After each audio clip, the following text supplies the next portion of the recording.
నమస్తే రమగారు. నమస్తే జయ. రమగారు, ఏదన్నా భక్తుల కథలు? భక్తుల కథలు, నక్కీరుడి కథ చెప్పుకుందాం. ఆ.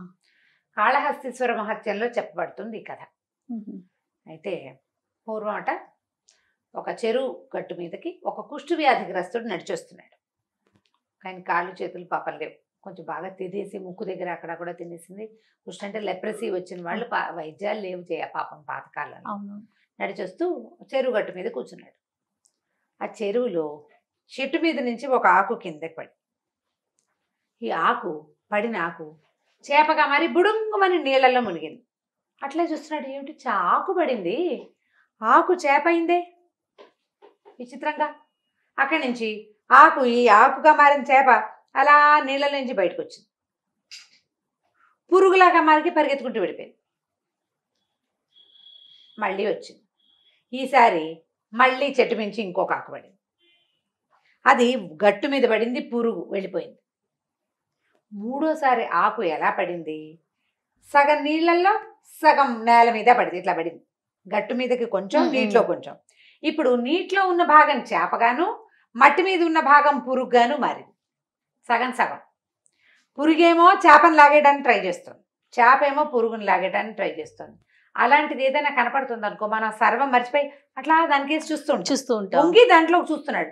చూస్తూ ఉంటే ఈ పురుగు చేప రెండు ఒకదాన్నొకటి పీక్కుంటూ సడన్గా ఒక పెద్ద జడల భూతం లాంటి ఒక రాక్షసుడిలాగా అయిపోయింది. తన కేసు చూస్తే గాని వాడు పట్టుకోలేడు మనుషుల్ని. చూసేందుకు ఈ ప్రక్రియ చేశాడనమాట. ఈ కుష్టు వ్యాధిగ్రస్తుని కావలించుకుని తీసుకుని ఎగిరిపోయాడు. అక్కడి నుంచి తీసుకెళ్ళి ఏం చేశాడు, ఒక గుహ దగ్గరికి తీసుకెళ్ళాడు. ఆ గుహలో గోలుమని మాటలు వినబడితే 300 మంది ఉన్నారు. ఈ మనిషిని కూడా, ఈ కుష్టు వ్యాధి వాడిని కూడా తీసి ఆ గుహలోకి విసిరేసాడు. స్నానం చేసి వస్తాను అని ఒక అనౌన్స్మెంట్ ఇచ్చాడు. దబా నడిచి వెళ్ళిపోయాడు. ఈ మనిషిని చూసేసరికి, కుష్టు వ్యాధిగ్రస్తుని చూసేసరికి అక్కడ ఉన్న వాళ్ళంతా పొలోమని ఏడ్చారు. ఎక్కడ దొరికావురా నాయన, నువ్వు వచ్చి మమ్మల్ని చంపేశావు, నీ వల్ల చచ్చాం మేము, రాక్షసుడు వస్తాడు స్నానం చేసి తినేస్తాడన్నారు. అనేసరికి ఈ కుష్టు వ్యాధిగ్రస్తుడు అన్నాడు, అదేమిటి మరి మీరు ఇంతమంది ఉన్నారు, మిమ్మల్ని ఇంతకుముందు తినలేదా అంటే, తినడు, వీడికి 100 మంది దొంతుగా పెట్టి తింటాడు వాడు. 100 ఉంటే కానీ తిండు. ఓహో, ఒకళ్ళని తెచ్చి పూలు చేస్తాడు. 100వ వాడు రాక చాలా రోజులైంది, ఎవడు రాలేదు అమ్మాయి అనుకుంటున్నాం. 100వ వాడు రాగానే మేమంతా చచ్చిపోతాం, నువ్వు వచ్చావు మేము చచ్చాం అనేసి అందరూ ఏడవటం మొదలుపెట్టారు. ఈశ్వర పరమేశ్వర అని ప్రార్థనలు రకరకాలుగా గోలగోలుగా ప్రార్థిస్తున్నారు. సరే ఇతను అన్నాడు, ప్రార్థిస్తే వస్తాడా ఈశ్వరుడు అంటే, ప్రార్థించు, నువ్వు కూడా ప్రార్థించు అంటే ఈయన చక్కగా గొంతెత్తి శ్లోకాలు చదువుతుంటే అందరు మానేశారు. ఎవరు? ఈ కుష్టు వ్యాధి ఆయన. అందరు మానేసి విన్నారు. ఎంత చక్కటి కంఠం నీది, ఎంత బాగున్నాయి నువ్వు చదివే శ్లోకాలు, ఇవి ఎక్కడివి, ఎవరు చెప్పారు నీకంటే? నేనే కట్టాను ఇప్పటికిప్పుడు అన్నాడు. అనేసరికి ఏమిటి శ్లోకం ఫామ్ చేయగలవా నువ్వు అంటే, కవిత్వం చెప్పగలవు, పరమేశ్వరుని పిలువు, ఇంత శ్రావ్యంగా ఇంత అద్భుతమైన కవిత్వంతో పిలిస్తే పరమేశ్వరుడు వస్తాడు, మనం ఈ రాక్షసు నుంచి తప్పించుకుందాం, పారిపోదాం అన్నారు.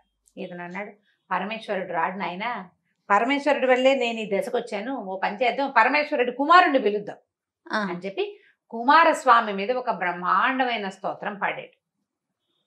ఆ శ్లోకాలు మైమరిచిపోయారు ఈ 100 మంది, ఇక్కడ 99 మంది. కుమారస్వామి నెమలి వాహనం వేసుకొచ్చేసాడు, డింగుమణి. వచ్చేసరికల్లా ఆయన అడిగాడు, ఏం కావాలి నీకు? ఒక రాక్షసుడు మమ్మల్ని అందరినీ తినడానికి తీసుకొచ్చేసాడు, అతన్ని సంహరించమంటే, రాక్షసుడు వచ్చేసరికల్లా కుమారస్వామి శూలం ఎత్తి వాడిని ఒక దెబ్బ కొట్టాడు, వాడు చచ్చిపోయాడు. రాక్షసుడు చచ్చిపోయాడు. చచ్చిపోయాక ఆయన కుమారస్వామి అడిగాడు ఇతన్ని, ఈ కుష్టు వ్యాధిగ్రస్తుడిని, ఇంత శ్రావ్యంగా పాడుతున్నావు, ఇంత అద్భుతమైన కవిత్వం, నీకు ఈ వ్యాధి ఎందుకు వచ్చింది, నువ్వు ఇక్కడ ఎందుకున్నావు, నువ్వెవరు అని అడిగేసరికి ఆయన అన్నాడు, అయ్యా మీ నాన్నగారి వల్లే నాకు ఈ దశ వచ్చిందండి అన్నాడు. పరమేశ్వరుడి వల్లే ఈ దశ వచ్చింది నాకు అన్నాడు. ఏం జరిగిందో చెప్తున్నాడు అనమాట. అందరూ వింటున్నారు ఆ కథని. ఇతను నక్కీరుడని ఒక కవి, పాండ్యరాజ ఆస్థానంలో ఉన్నాడు. పాండ్యరాజుకి అగస్త్య మహర్షి ఒక రత్నపీఠం ఒకటి ఇచ్చాడు. ఆ రత్నపీఠం ఏంటంటే అత్యద్భుతమైన కవి కూర్చునేందుకు ఏర్పరచబడిన పీఠం. ఈ పాండ్యరాజాస్థానంలో అద్భుతమైన కవి ఎవడొచ్చినా వాడిని రత్నపీఠం మీద కూర్చోబెడతారు. అది పీఠం ఒకటే, మనుషులు పెరిగే కొంది పీఠ పెద్దదవుతుంది, అంతమంది కూర్చోవచ్చు.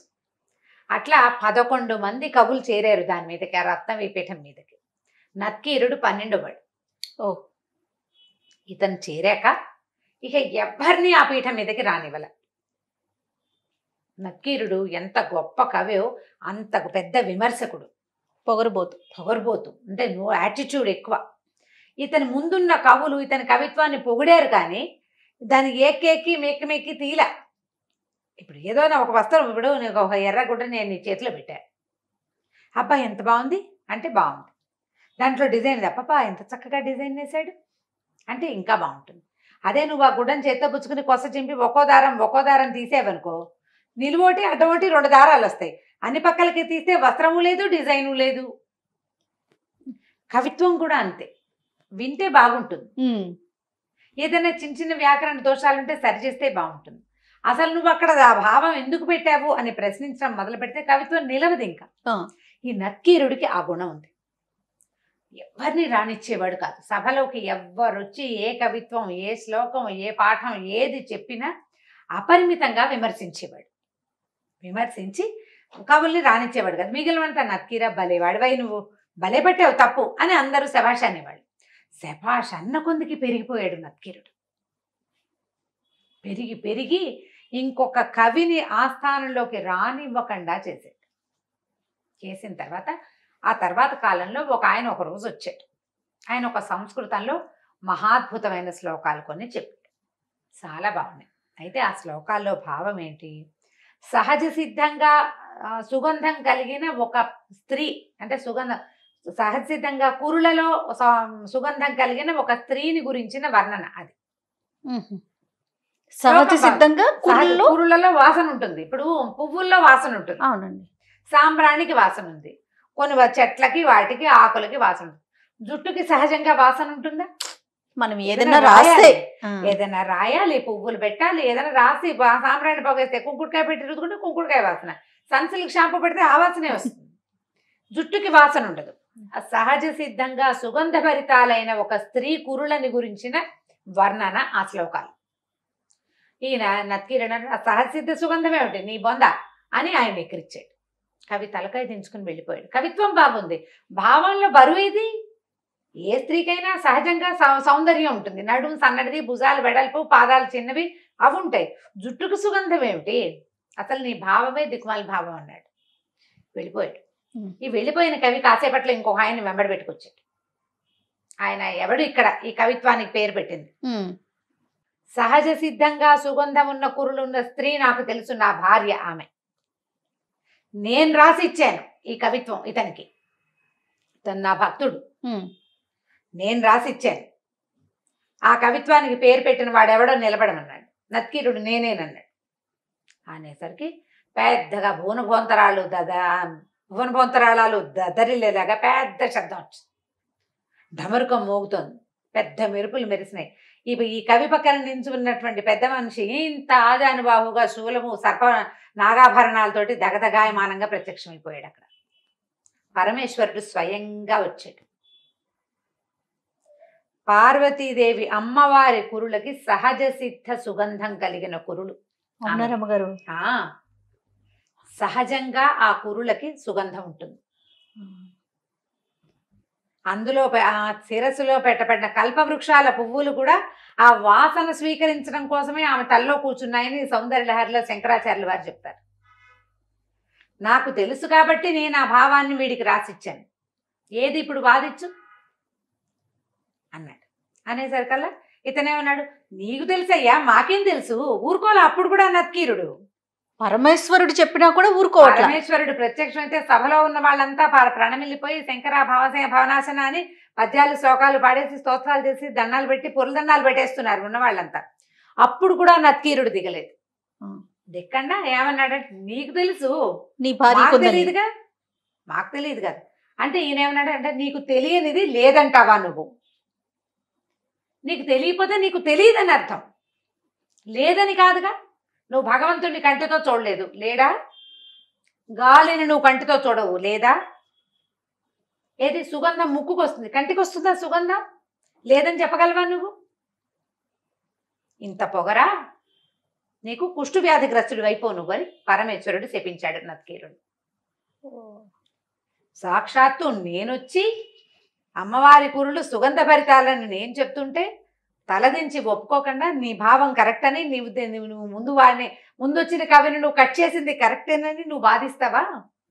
కుష్టు వ్యాధి గ్రస్తుడి వైపు నీ బుద్ధికి పట్టింది కుష్టు, అది నీ శరీరానికి వస్తుంది. బుద్ధిని వాడటంలా నువ్వు తర్కాన్నే వాడుతున్నావు. ఎప్పుడు తర్కమే ఎలా కుదురుతుంది? లాజికే ప్రతిసారి కుదరదు కదా. లాజిక్కి అందనివి కొన్ని లక్షలు ఉన్నాయి విషయాలు, తర్కానికి అందని విషయాలు చాలా ఉన్నాయి. తర్కానికి అందలేదు కాబట్టి అదే ఇప్పుడు నేను చూడలేదు కాబట్టి నువ్వు లేదంటాం కుదరదు కదా. దాంతో కుష్టు వ్యాధిగ్రస్తుడు అయిపోయాడు నత్కీరుడు. కాళ్ళు పట్టుకున్నాడు, నన్ను రక్షించు, నన్ను కాపాడదని. కైలాస దర్శనం చేస్తేనే నీ కుష్టు వ్యాధి పోతుందని పరమేశ్వరుడు మాయమైపోయాడు. ఆయన తీసుకొచ్చిన కవికి అక్షర లక్షలు ఇచ్చారు ఆ శ్లోకాలకి. నత్కీరుడికి మాత్రం కుష్టు మిగిలిపోయింది. కైలాస దర్శనం చేయటం కోసం తిరుగుతున్నాడు ఆయన.